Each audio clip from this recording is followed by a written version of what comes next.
Hello, welcome back to Vinova Collects. Today we're just going to do a very brief video on how to set up the Ricoh Fi-8170 scanner.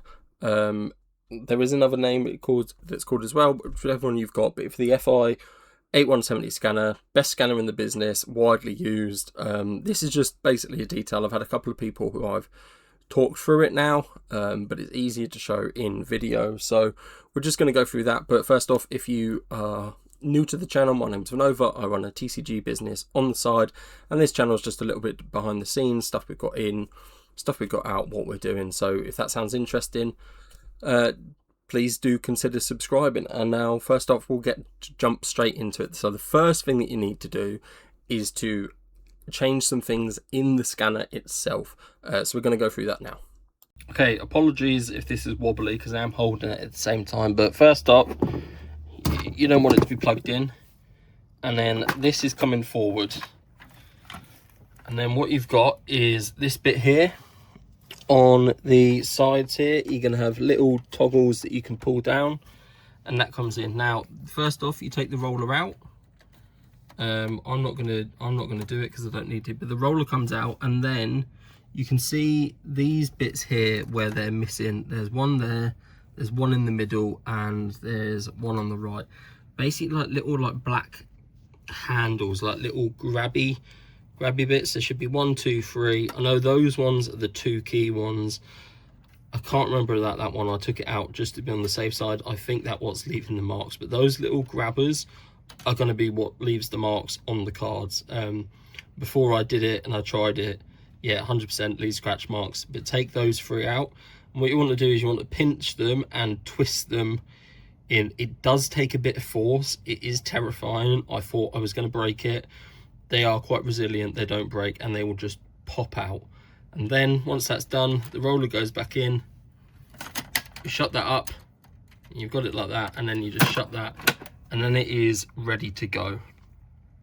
Okay, so the first thing you want to do is on this screen is you want to click on the switch modes up here. This will bring you to this one. This is the mode I use. This is the mode I was advised to use. It's a hell of a lot easier. And then on scan settings, is it on this one? Yep, so here we go. So we've got the scanner settings here, and this is what you're coming up. So I've just named this, I just adjusted the color default, and then we're just going to go through these. Again, these are settings that I was advised to use. I can't remember where I got it from. It was in Phantom Cards' Discord. I think it might have been Luigi's Den. So shout out to them. But yeah, that's where I got it from. But yeah, image mode, color, paper source, both sides. So you're doing front and back. This is the resolution, 400, paper size, letter. So that will crop it right down to like perfectly to a card size. Cover sheet off, front back margin off. And then images, automatic, prioritize color. This is off, this is off, this is off, this is off. Page, cropping's automatic, split is off, rotation 180, edge off, hole punch removal on, blank page detection on.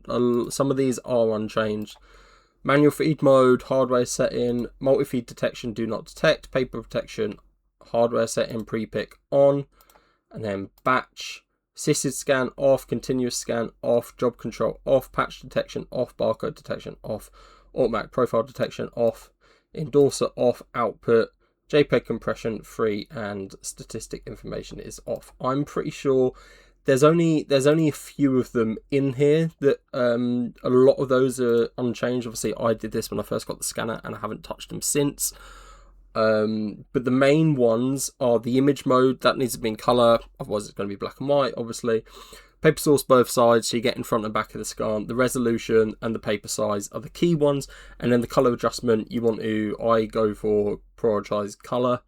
I'll be honest, I don't know what half these settings do, but they work. And yeah, so it's kind of like set it up once, save it, and then leave it, and then that's all done.